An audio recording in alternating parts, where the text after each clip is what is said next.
tonight. As everybody says, we like the face-to-face, but we've got used to a little bit of the virtual meetings and such, being able to meet some alternative time demands. So we'll take advantage of what we got for us tonight. I'd like to visit with you about meat, goat, and lamb carcass married. We spend a lot of time looking at our animals, making selections for breeding stock, finding the sires and the dams. And generally, when we look at selection for our meat animals, whether it be beef, sheep, swine, goats, even poultry, selection is really based on three general areas of structural soundness, performance traits, and carcass merit. And when I talk about carcass merit, I'm talking about the yield of usable product. That's a term that we use is called cuttability. And then we talk about the quality of the product. So basically, we're talking about how much and how good we might expect that meat product to be. When we talk about carcass merit in the meat world and the production side of it, we generally talk about grades, USDA grades. And for sheep, we have a dual grading system. Yield grades is the cuttability indicator, and the USDA quality grades indicates the lean quality of that particular meat product. When we look at grades and grading, the purpose of that is to sort that commodity, whether it be beans or feeder calves or slaughter lambs or goats, is to put them into a homogeneous group that really facilitates the marketing of that product. So grading is a marketing tool. And we use the USDA grading for beef, pork, and lamb. The yield grades will predict the cuttability or yield of usable product from a carcass, and the quality grades we use to indicate the palatability. And palatability is the eating satisfaction, primarily identified through flavor, juiciness, and tenderness of that particular meat product. A lot of folks confuse grading and inspection. As I mentioned, grading is a marketing tool. It's a voluntary program. It's a service that is paid for by the packer. Grading is administered by the USDA through the Agricultural Marketing Service, and the actual grading process is performed by individuals in the meat grading and certification branch. This is different from inspection. Inspection is mandatory, and purpose of inspection is to ensure that the product is wholesome, it's safe, and it's properly labeled. It's also under the administration of USDA, but it's a whole different agency, the Food Safety and Quality Service. So folks that advertise and merchandise graded beef and lamb, they are paying for that service because it's a marketing tool. When you see one that's USDA inspected, that's to assure the wholesomeness and safety of that particular meat product. When we look at our species and our grading terminology, for beef and lamb, a very similar type grade nomenclature. Our yield grades are numbered 1, 2, 3, 4, and 5. And as you go from a 1 to a 5, it's actually a decrease in cuttability, it becomes less desirable. For pork, it's a little different system, but it's still indicates how much of that product that you will get. And those are numbered 1, 2, 3, and 4. And that's based on the percent of the 4 lean cuts. When we look at quality grade names, most of our fed beef coming to the retail markets will be eligible for the prime, choice, select, and standard grades.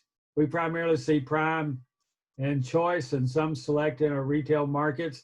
Most of the standard will be going into a niche, very lean type product, or it'll be used in manufacturing. Similar kind of nomenclature for lamb, prime being a top grade, followed by choice, and then good, utility, and cull. Pork, unacceptable quality of pork is graded utility.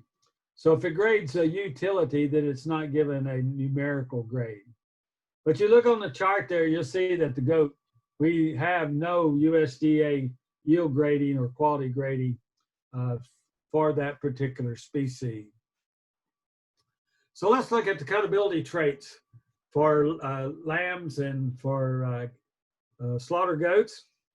When we look at factors affecting cuttability, it primarily boils down to fat and muscle. The bone in these carcasses will remain fairly constant.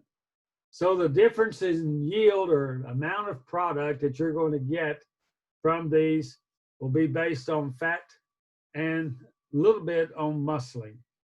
Fat really overrides any extremely fat animal will certainly override a heavy muscle animal. We'll talk a little bit more about those. We're going to look at the fat depots of the 12-thread fat thickness, body wall fat thickness, subcutaneous fat over the ribs and internal fat, and muscling indicators, ribeye area, carcass conformation, leg conformation score. And we'll talk a little bit about the yield grades for lamb. I want to start off just talk a little bit about our meat animals, growth, what happens. Using a beef chart here, it's true for all of our animals. And when you look at the growth patterns of early maturing or small frame type animal versus a medium or large frame animal, they all have a logical slaughter endpoint based on that maturation level. If we use this cattle example, you see for a small frame, early maturing type of animal, when that growth curve breaks over, that's usually the time that it's ideal for that animal to be slaughtered. And so if you look at this small frame down here, about 900 pounds, and then we look at a medium frame here, say 1,100 pounds, and then a large frame here, maybe 1,300 pounds, as being logical slaughter endpoints. The thing is, when we carry those animals beyond that logical slaughter endpoint, most of that weight increase is due to fat deposition. When you look at that animal going from 1,100 to 1,300 pounds, the majority of that 200 pounds is going to be in terms of fat deposition.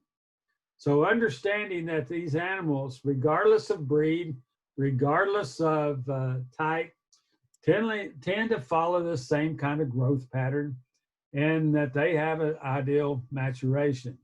Now, if we slaughter them back here before that, we're really losing some efficiency of that animal. Animals grow very efficiently up to the time of puberty, and basically from puberty on, that efficiency starts to decline. And when we look at fat deposition patterns within our meat animals, first will be the internal fats. The omental fat that's around the digestive system and the kidney fat that's around the kidneys. These are early developing fat depots, and they perform a protective function as well as a energy reserve function. As animals begin to develop and start depositing more fat, you'll have fat deposited in between the muscles. We call that seam fat.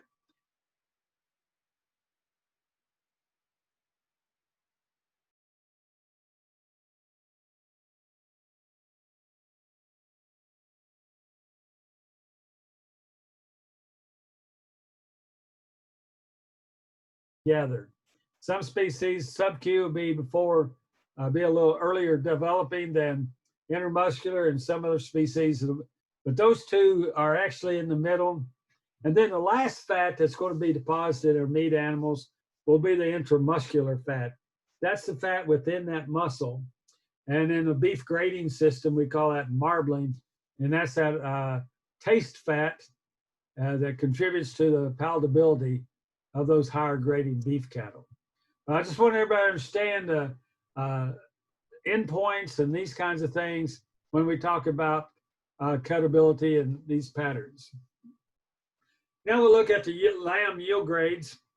The definition I use for a yield grade is that it's a number that represents the percent cutability.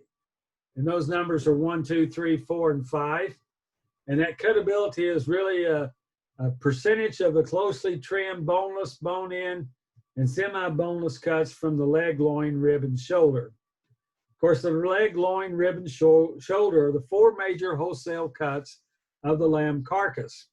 And so cutability would be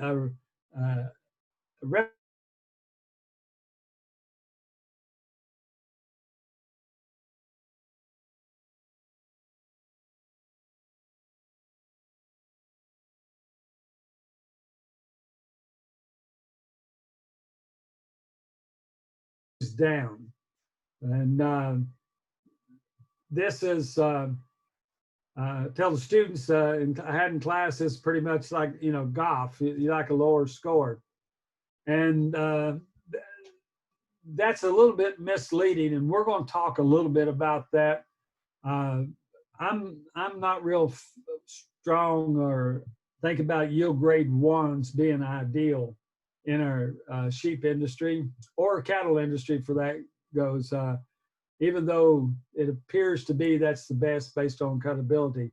There's some other factors that enter into that I think we ought to consider, but certainly at yield grade 2 is a goal that is a producer that we ought to be striving for. The USDA yield grade has a very simple formula. It's 10 times the adjusted fat thickness plus 4/10. Several years ago, there was a study conducted, and I was fortunate enough to be part of that study.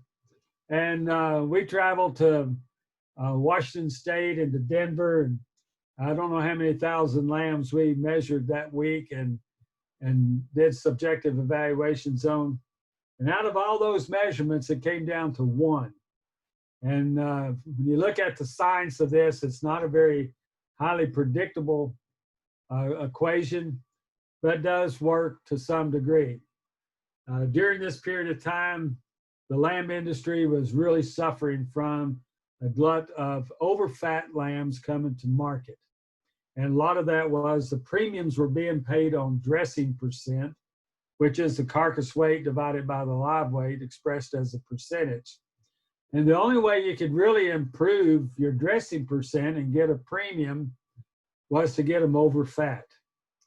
And today, I even tell students in my meat evaluation class that the 3 problems I see in the sheep industry is that, number 1, the lamb carcasses are too fat. The second problem is that the carcasses are too fat. And the third problem is that the ribeyes are too small. So I've covered those muscle and fat things pretty effectively there. Just show you a little bit of difference in cutability. Here's a yield grade 1 lamb. It had an adjusted fat thickness of 1300s, and then a yield grade barely 2, really more like a 3, yield grade 3. You can see the external fat on those. The other fat indicator that we will use, I should tell you that we measure that fat right here in the midpoint between the 12th and 13th ribs. We take both side measurements and average those. Then we come down 6 inches from the midline of that animal, and we measure the body wall all the way into the bone and inside the body wall, and that's our body wall depth. And we'll use this USDA guide sheet based on carcass weight as to make adjustments in that adjusted fat thickness that we're using. The sheep industry has identified that the external fat thickness window of acceptability is 1/10 of an inch to 25/100ths of an inch, with the ideal being 15/100ths. As you can see, it's not a wide window. It's a very small window, and it's a real challenge for the sheep industry, particularly with seasonal production and such, to be able to market all the time less than 1/4 of an inch of fat on these lambs. When you get over 1/4 of an inch of fat, the thin cuts become really fat, very hard to merchandise, as well as the seam fat begins to really become a heavy depot area. And external fat we can trim off and market it, but seam fat, we can't take that out because we start losing the integrity of that particular cut. If we look at this window of acceptability, it shows you a couple of lamb carcasses here. The lamb carcass on top is very thin in its external fat cover. You might think that's ideal, but animals that have less than 1/10 of an inch in external fat tends to develop a lean quality issue. And that issue is, you can see the fading or the discoloration of that eye, as well as the coarse texture. We have a differential chilling of that carcass and end up having some coarse textured lean and some discoloration. And most of that thin cover is going to be right down the back, and that's going to affect the rib chops and the loin chops. And as you know, these are the two high-valued cuts coming out of that lamb carcass. So from a standpoint of shelf life stability and consumer acceptability, we need some fat cover on these lambs in order to protect that muscle as they go through rigor and the chilling process during processing. And that's the reason I say I don't get real excited about yield grade 1 lambs, because if you get down into, you know, that 1/10 of an inch, you're going to have a yield grade of 1.4. And even though numerically and academically in a way that looks good, the functionality, that's not a very good situation to have in terms of marketing that product in a retail case. A consumer eye appeal is very, very important. We'll use some other indicators of muscling in lambs. Carcass conformation, you can see going from left to right on the slides. We'll go from a prime down to a good conformation. The hard part here is looking at thickness that's due to fat. What we're trying to do, looking at carcass conformation and to some extent leg conformation, we'll be trying to look at the lean to bone ratio of that lamb and not be confused by the amount of external fat. And being able to sort of defat those lambs and look at that lean to fat ratio, or excuse me, lean to bone ratio, is what we're trying to do when we put a conformational score, whether it be a carcass conformation or a leg conformation score.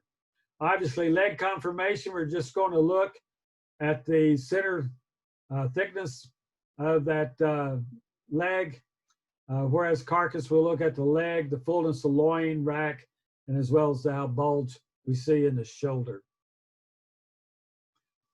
Probably the best indicator of muscling will be ribeye area. Carcass on the left is a very nice carcass, one of the nicer carcasses I've seen. Very ideal in its fat cover. Has a 3.5 square inches of ribeye area. In this particular cut, you also see a very bright lean color that has a very nice uniform distribution of marbling in it. This would be a very high quality carcass. Now you contrast that to the carcass on the right. You can see very thin fat cover. It only has a 2 square inch ribeye when we measured it. It might look a little different in the photo, but think about 2 square inches. Most of you, it wouldn't be much bigger than if you measured the area that's covered from your thumb of your knuckle thumb knuckle to the end of your big finger there, thumb. It's not going to be very good in terms of a lean to bone ratio, and really muscularity that we tried to sell in these particular animals.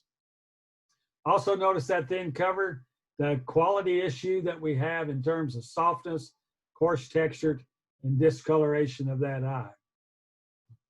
Now in our attempt to get improved muscling in our animals, several years ago there was a genetic defect that popped up in the Dorset breed out of Oklahoma, and it was called callipege, and it's basically a genetic hypertrophy or enlargement of the muscles. For you linguists out there, the callipege, they tell me is French for beautiful buttocks. And you can see the thickness and bulge in these muscles of the callipege lamb on the left. The problem with this is that there's definite tenderness problem with these muscles. And oddly enough, we see a bigger issue in the loin muscles than we do in the leg muscles. And they haven't read the textbook at all, because we know those animals that have, we tender test those muscles of locomotion, like in the leg and the forearm and such. They tend to be less tender than the muscles of the back that support that animal. As I said, these lambs didn't read the textbook, and those muscles are down the back, that loin and rib muscle, were less tender, and was definitely an issue. That gene has been identified, and you can do DNA testing on those and identify those carriers. It has a very unique inheritance pattern. And if you're interested in that, it's interesting reading, but we're not going to get into it too much right now. So if we compare cuttability with a couple of lambs, here's a lamb that weighed 130 pounds. It had a 72-pound carcass, a dressing percentage of 55.5.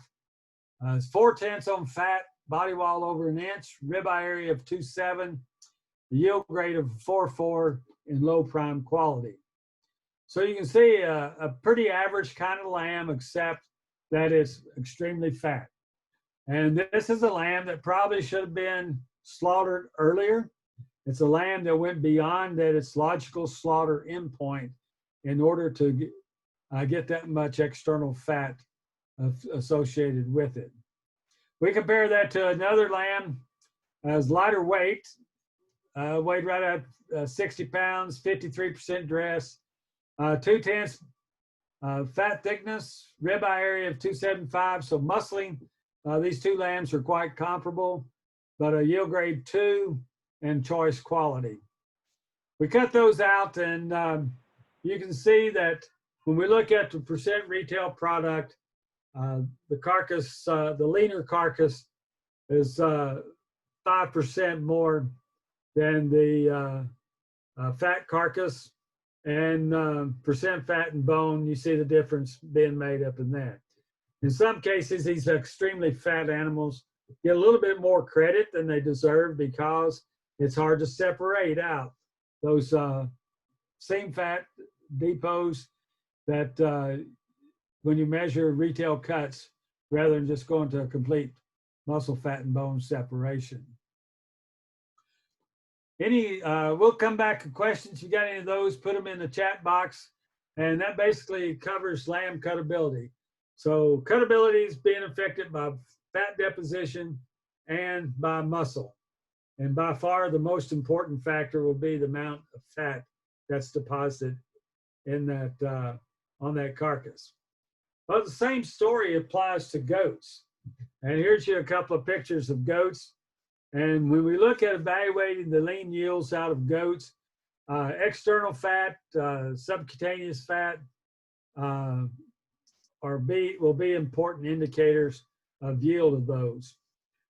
Goats tend to fatten a little bit different than sheep. They tend to have very little fat right down the backs of those animals, unless they've been pretty heavily fed. And so even though we see some similarities in growth and development. The fat depots on these are a little bit different. Now, the goat on the left, you'll see that it's a little bit leaner from end to end, and it certainly shows more muscle expression from end to end. Look at the thickness and bulge of the leg, and we'll look at some of those eyes in a minute. Now, one of the indicators that was developed by Southern University and LSU in working with goat carcass evaluation will be the amount of subcutaneous fat. And they've developed a cover score for that. Score 1 is a very minimal to none fat depot over the ribs of those goats.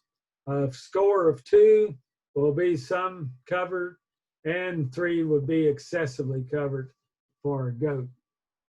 And if you've seen the LSU Southern University scoring system, that's where these pictures came from. Another indicator in goats that they'll use is internal fat. So we've got the external fat with the subcutaneous score, but then you have internal fat. Back in the old days when I was going to school, internal fat was left in lambs, and when we yield graded lambs, we estimated the amount of internal fat. And that's this fat here, what we call the kidney knob and up in the pelvic area, is an estimate of the weight of that fat based on the carcass weight. So you can see the looks like method here. You can see 1% is the estimated internal fat on the carcass on the left, up to 3.5% carcass on the right. A lot of our local processors go ahead and pull those out when they're processing them.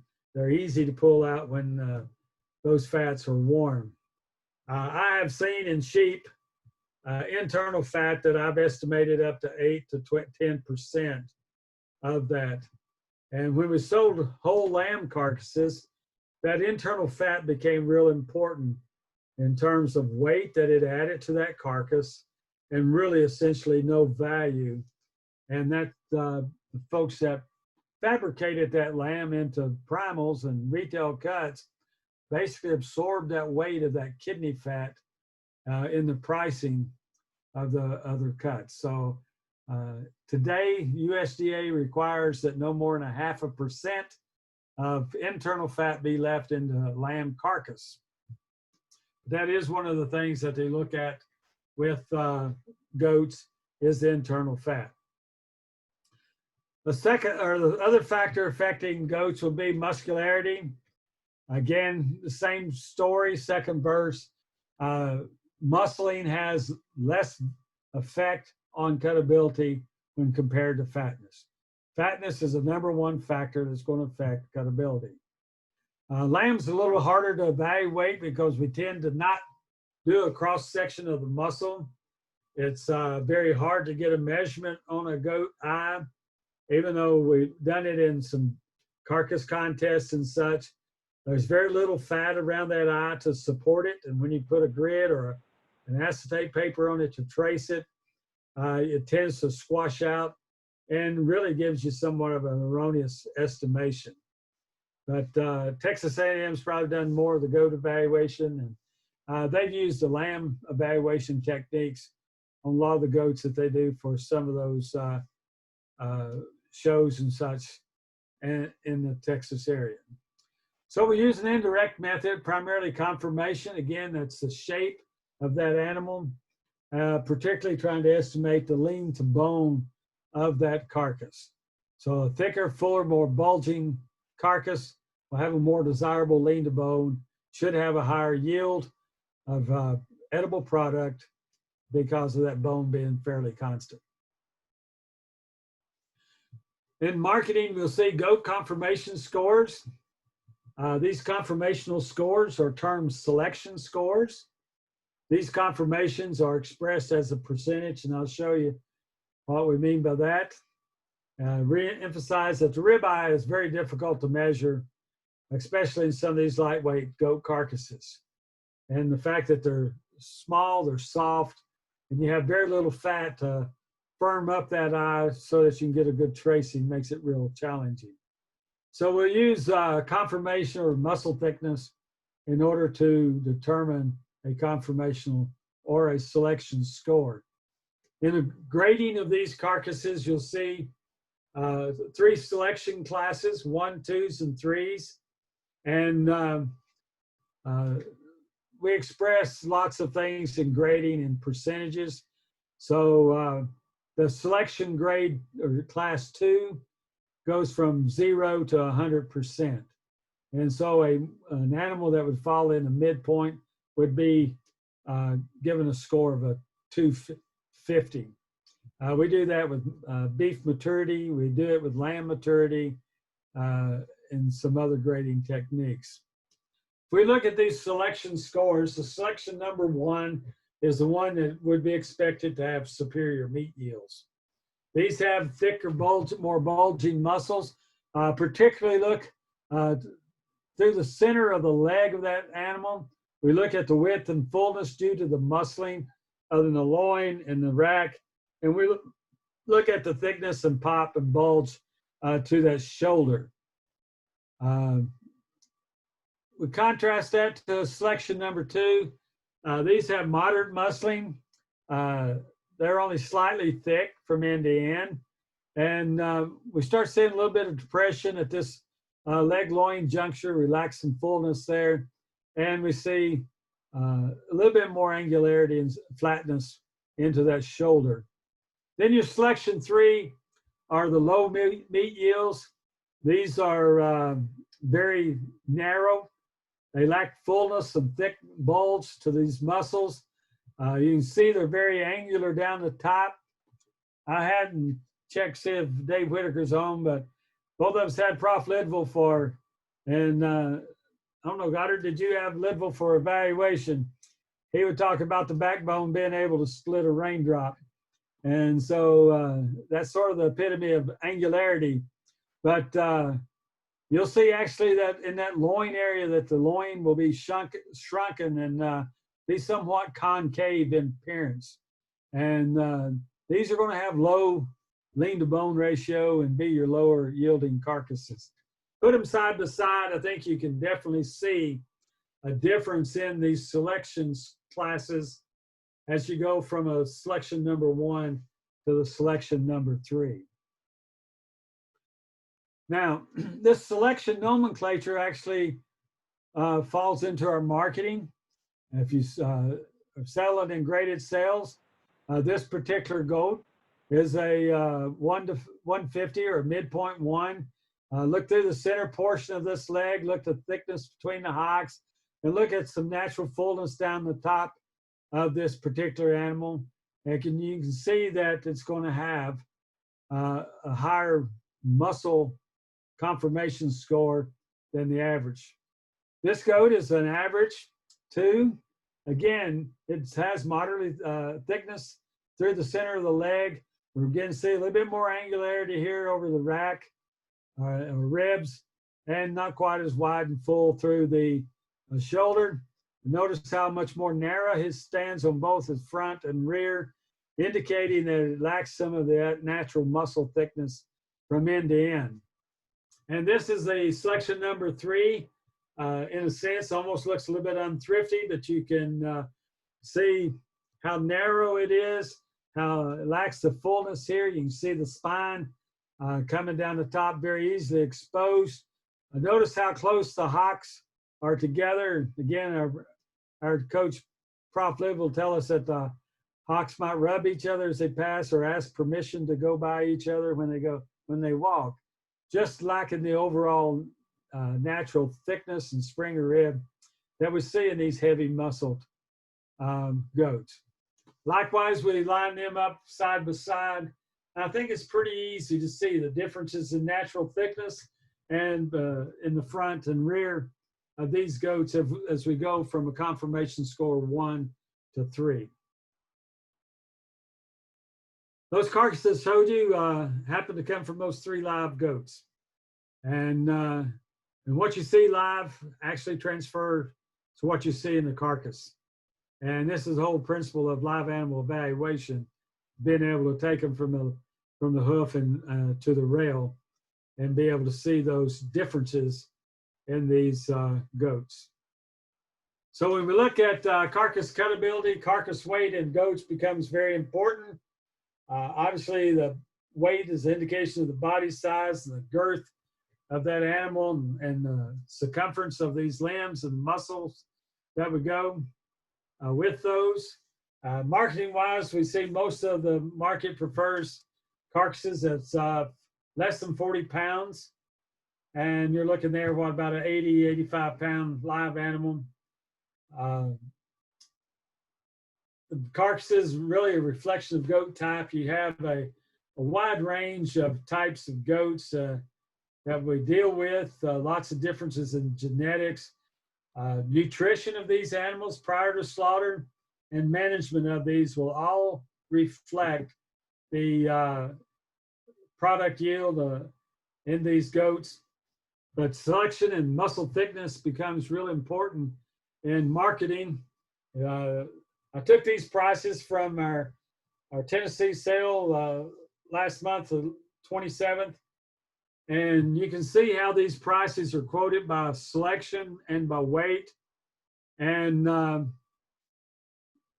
actually last week or last month, that last sale, wasn't a whole lot of difference.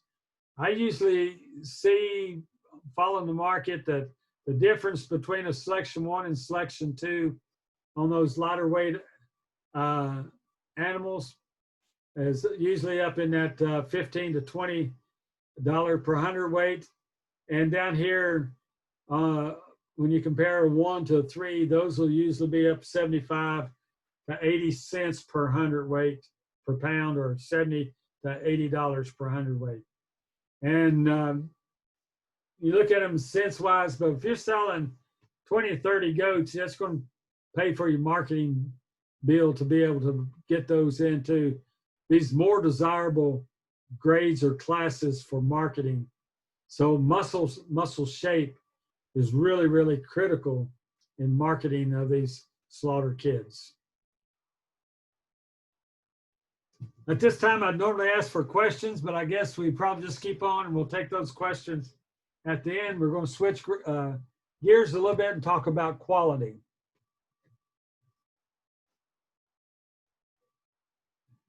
When we look at quality, it doesn't matter whether we're talking about lamb and goats or beef, pork. By and large, when we look at lean quality of meat, color, texture, and firmness becomes the primary concern. But when we look at grades and grading, the age of those animals, what we call skeletal maturity, really puts them into a certain grading category. And then we use some kind of indicator of marbling or fat within the muscle to evaluate what would be flavor and juiciness of that product. When we talk about these quality factors of maturity, color, texture, firmness, and marbling, and in lamb we use flank streakings, which is an indirect method of looking for marbling. It's all to get back to the palatability, the flavor, juiciness, tenderness of those products. And those are involved in quality grading. But when we look at color, texture, and firmness, that's also very important in marketing. Research has shown us that the #1 factor that a consumer will use in making a selection of a meat cut will be the quality. I mean, the color. Does that lean color look like that species is supposed to look like? If it's not the right color, then they'll move on and find some other protein alternative. When I look at lamb carcasses, we'll split these out again. We're looking at those indicators that indicate eating quality. The USDA quality grades are prime, choice, good, utility, and cull. If you look at the USDA grading statistics, you'll find that 99.7% or something like that will grade choice and prime. Well, that's not really the indicator of what's going to market. Grading, quality grading, is paid for by the processor. So they can give the graders instructions, do not grade anything that won't grade prime or choice. And that's the reason you see such a high grading percentage of lamb on these reports. We look at the quality grade factors for lamb. We'll look at maturity, and that's a reflection of primarily the skeletal maturity. We'll put those into lamb, yearling mutton, and mutton. Lamb is divided into an A category and a B category, A being younger than B. And regardless of age, these are based on physiological age. It's indicated primarily by the skeletal attributes as well as the color of that carcass or that muscle. I mentioned flake streakings. I'll show you the pictures of those. That's fat within and up on the flank. It's used as an indirect indicator for marbling. And then we add carcass conformation in there. Carcass conformation, we've talked about it in terms of cuttability. It does not really impact flavor. I think it's remnant from the old grading system where back in the old days, they only quality graded and did not yield grade. And so they had that conformation in there because most of the carcasses were being sold as a whole or intact carcass to the retail establishments. Please note that there's no official USDA goat grades and or carcass traits that would normally apply to goats. When we look at determining the skeletal maturity of a lamb carcass, we'll use the presence and color of the break joint. I'll show you a picture of what a break joint is. Those go from being easily broken up to the mutton category where you will not get break joints. We'll get what we call a spool joint. Then in the ribs, as animals get older, the ribs become wider, narrow, or wider, flatter, and whiter. So redder, rounder rib bones indicate youthfulness. Wide, flat, white rib bones indicate more maturity. The color, as indicated by the flank, will go from a slightly pink up to a dark red in a mutton category, category that I classify as like a brick red, old brick red kind of color. And then texture, of course, it's hard to evaluate unless you've got a cross section. But with all of our meat species, as animals get older, we see changes in the skeletal maturity. We see changes in color. As they get older, they get darker, and the lean becomes progressively more coarse. Let's look at some of these indicators here. The trotter on the left shows the break joint. We're looking at this area right here. You notice this zigzaggy type of configuration of that break joint. That's actually the growth plate in that long bone. And on the dressing line, you can score that connective tissue around that bone, put that bone in a bind, and it'll break very easily, and hence the name break joint. A younger animal will have a very red, bright red break joint. Animals that are getting more mature, you'll see less redness in that joint. Conversely, you see a spool joint that's more typical that you see in some of the yearling muttons and then to the mutton category. This is the natural joint in that area of that trotter. If you look where my arrow is, and if you look right real close, you might see a red line, and that's the actual break joint in that particular lamb. And by and large, getting a break joint is very important in order to get those carcasses graded as a lamb and make them eligible for that prime and choice quality grade. Next, we'll look at rib bones. Here you can see some A ribs versus B ribs. And notice the difference down the center of those ribs, how red and more rounded these ribs are. Here you see a wider, whiter, flatter kind of rib in this. While we're looking, pay attention to some of the lean color. Notice the difference in these colors of those muscles. Ideally, we look at a cross section of muscle to evaluate color and to be able to evaluate texture and firmness as well as marbling. That's a real good indicator of that lean quality. But in lambs, because the carcasses are not traditionally ribbed, cut between the 12th and 13th rib, we use indirect. And here you can see a young carcass, a very slightly dark pink kind of color, over here to this dark red, what I call that brick red color. This is a sign of being a mutton color as compared to a very youthful lamb colored product. We see a similar situation with goats. Again, as these goats increase in physiological age, you're going to see a change in color. We have color scores for goats, A, B, and C. A is the light grayish pink, and the C would be a dark red. And we have two pictures here of a youthful goat versus a more mature goat. Flank streakings is the fat within and upon the flank.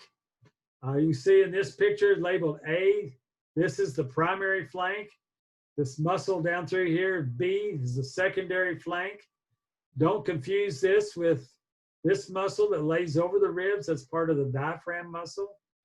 But we will evaluate the fat that's on and within the flank muscles of those two primary and secondary flank muscles. The more flank streakings that the carcass has, the higher the quality grade will be. So this fat within the flank is a desirable characteristic. Dr. Loveday? Yes. In a couple of previous slides ago, what was the age difference between lamb A and lamb B? This one? Yes, sir. Okay, these are the ribs. In evaluating the skeletal maturity, what I would do is I'd check for a break joint. If I've got break joints, I know they're a lamb. And then I'll come in and look at the rib bones. And I can see that both of these are basically lamb maturity groups. But I see more redness in those ribs. You see where my arrow is pointing?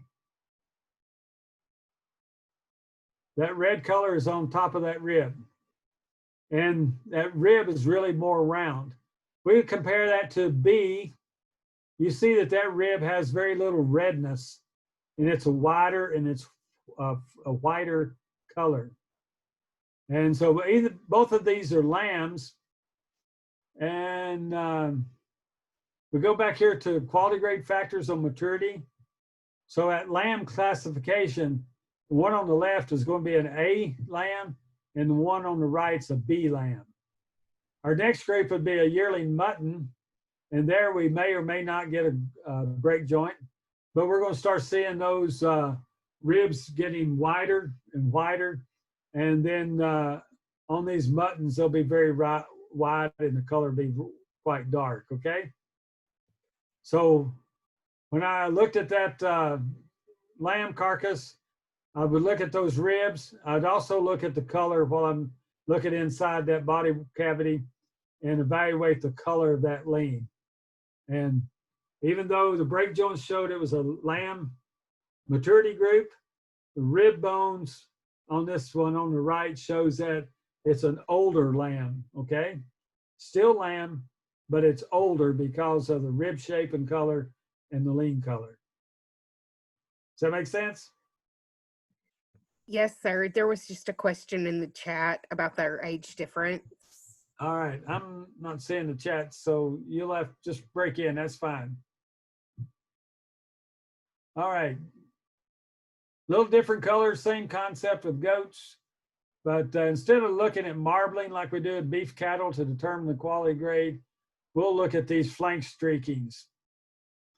Then maturity is put into, we look at maturity in terms of the grading chart and flake streakings. And so if we looked at that, those two lambs, if they had the same flank streakings, one of them was a young lamb, and if it had an average amount of small flank streakings, that would put it into the low prime category. But since it was a B, that would probably put that second carcass into the high choice lean quality category.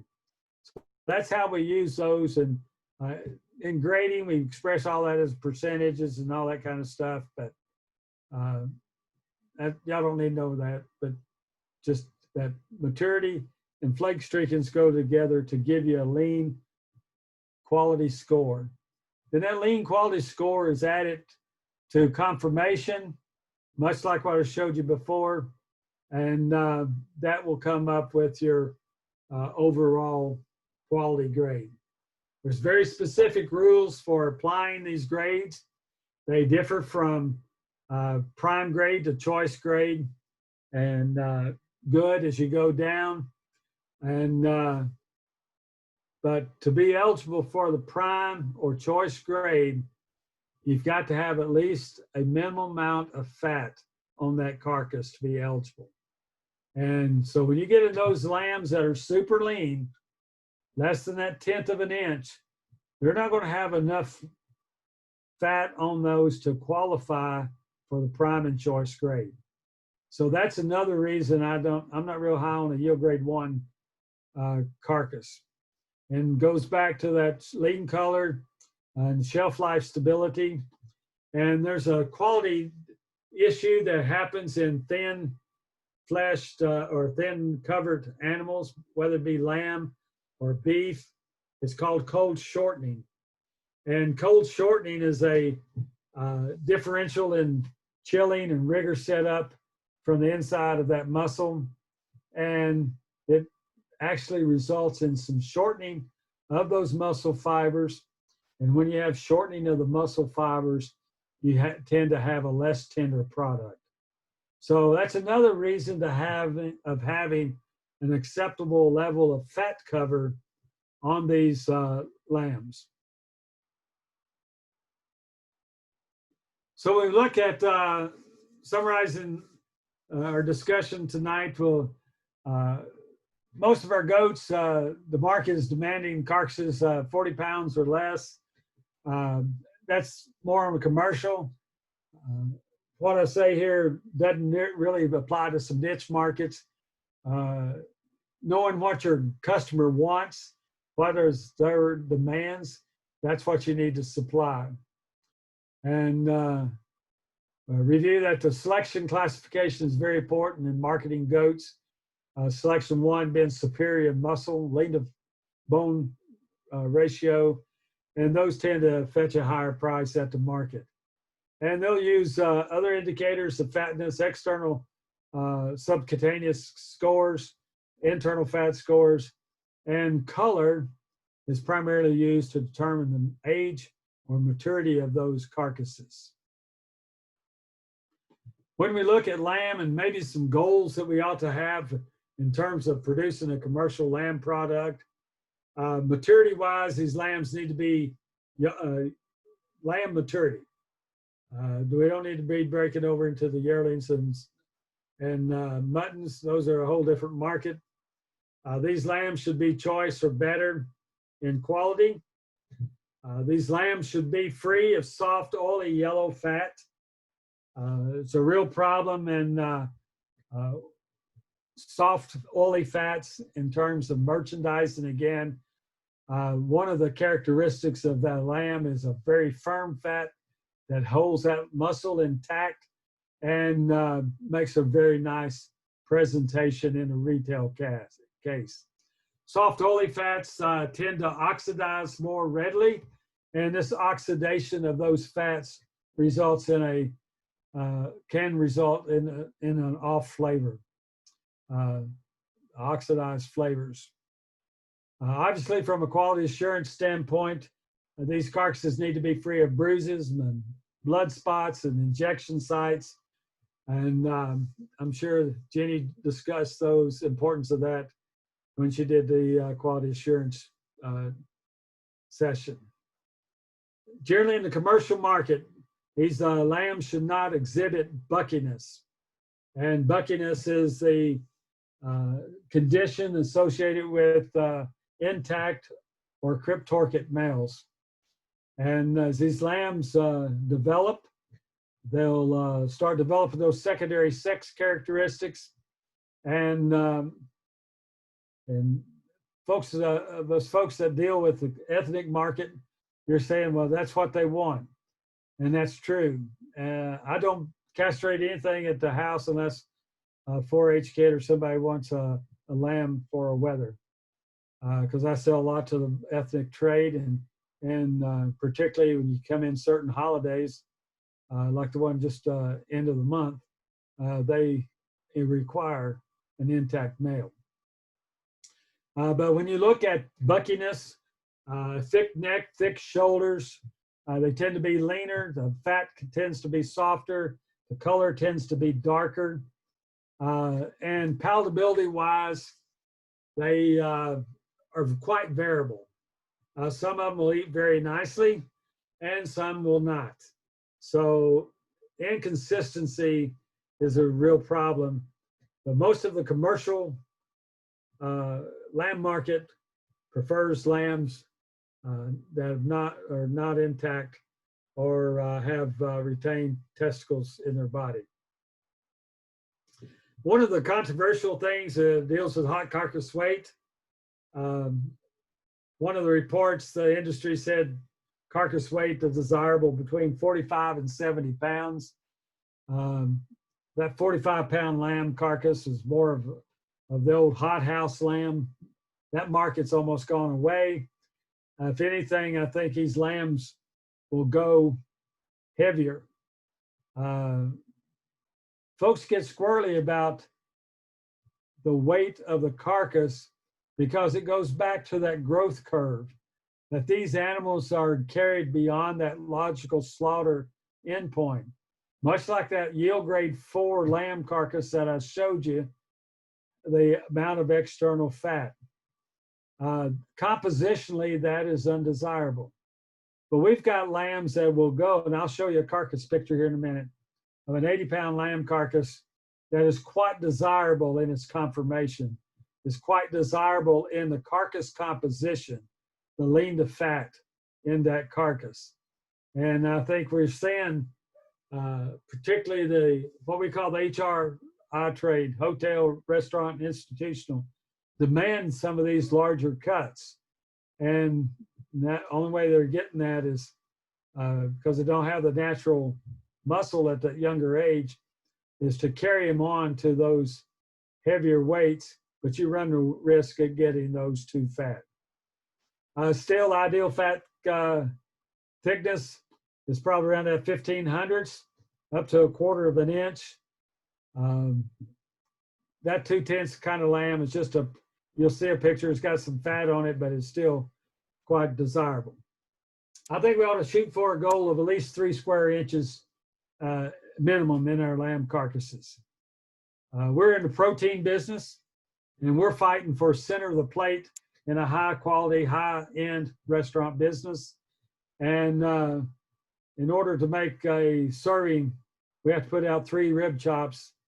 That's not very effective marketing in our product. So I think we really need to pay attention to fat and muscle in these lamb carcasses. A couple of weeks ago, I had the opportunity to go evaluate the champion, reserve champion lamb carcass. I got the picture of the champion lamb carcass from our 4-H expo that was held, said a 3 weeks ago. You can see the shape of this lamb carcass is very desirable, very high conformation. I call it a high prime. This was an A+. It means that it's getting up close to that B maturity.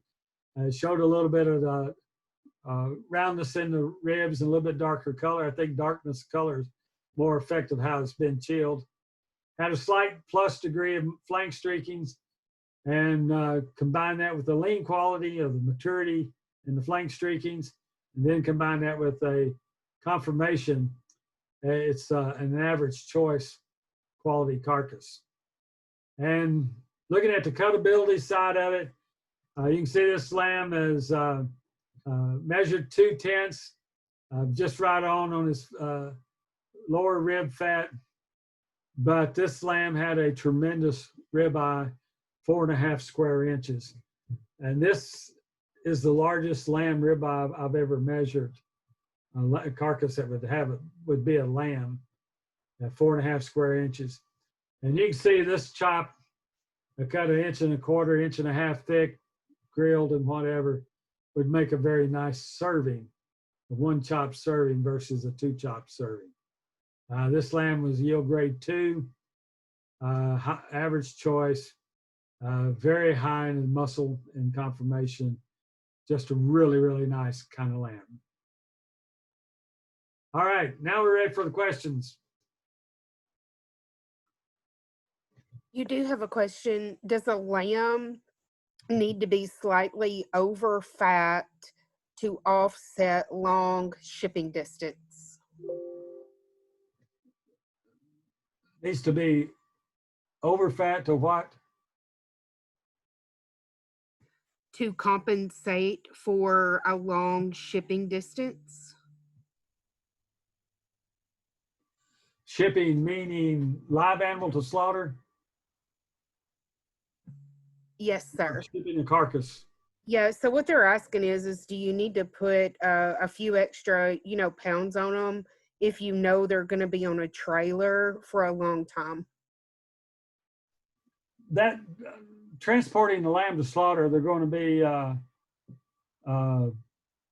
that's really a short-term kind of stress. You keep in mind that our ruminant animals carry a lunch pail with them for a day or two in that rumen. And probably the most important thing would be that they have access to water to keep them hydrated. Do you know what breed or crossbreed that was of the lamb that won Expo? I think it's a black-faced cross. Okay. I wasn't at the show, but I was at the show. I was there for the registered shows on Friday, and then I was there for the showmanship of the market animals on Saturday. We have another question. Are different carcass sizes and grades more desirable at different times of the year?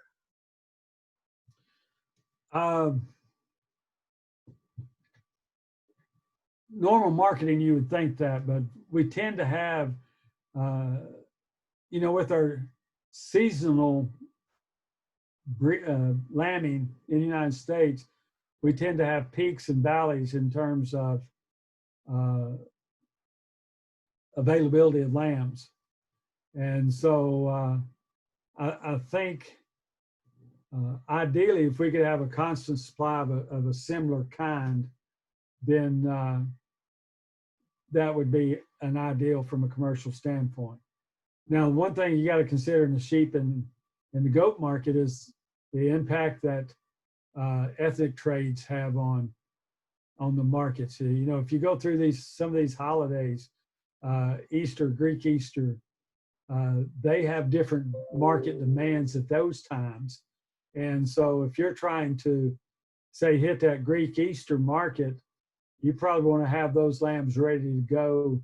And those are going to be a little lighter lamb. And no one knows what those niche markets are. You try to custom that lamb to fit that market. You'll get to garner the higher prices then.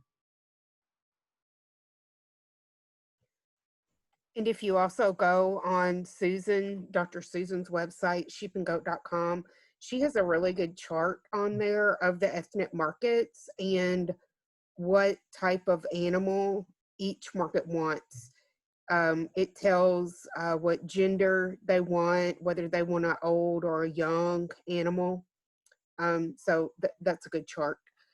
Another question, since many people are experiencing a delay getting to a butcher or a processor, And for this person, it means missing the window on their usual lamb crop. What do you recommend or suggest to them? Well, that gets into management, being able to assess how fat those lambs are and be able to hit that target. Right now, if you're doing your direct marketing and you know you've got a slaughter date in October, you know, you need to know what kind of, you know, where does your lamb fit?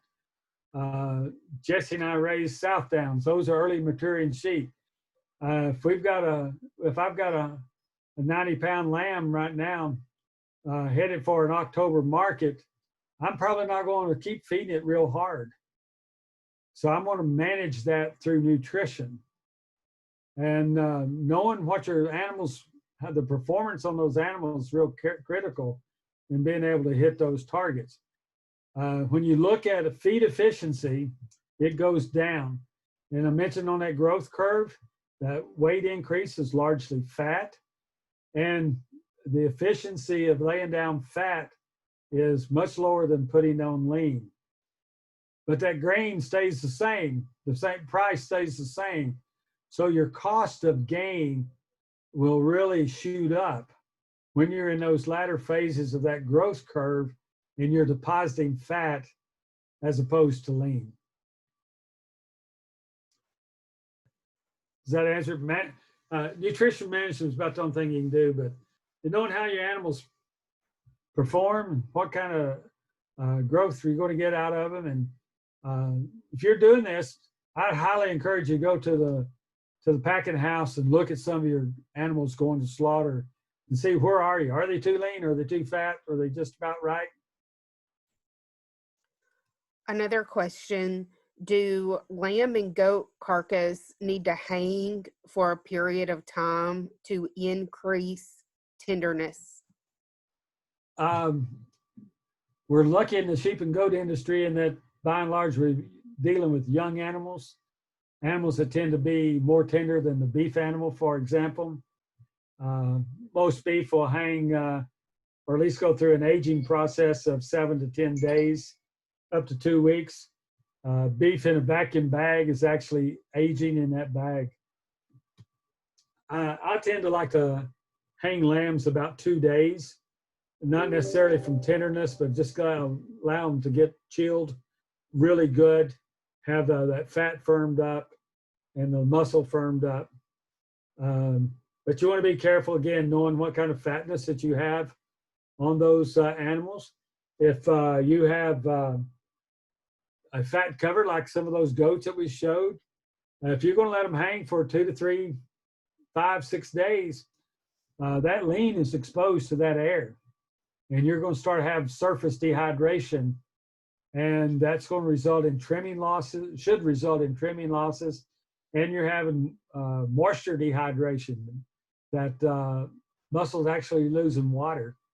And if you're selling it on the pound, you know, that's weight that you're losing.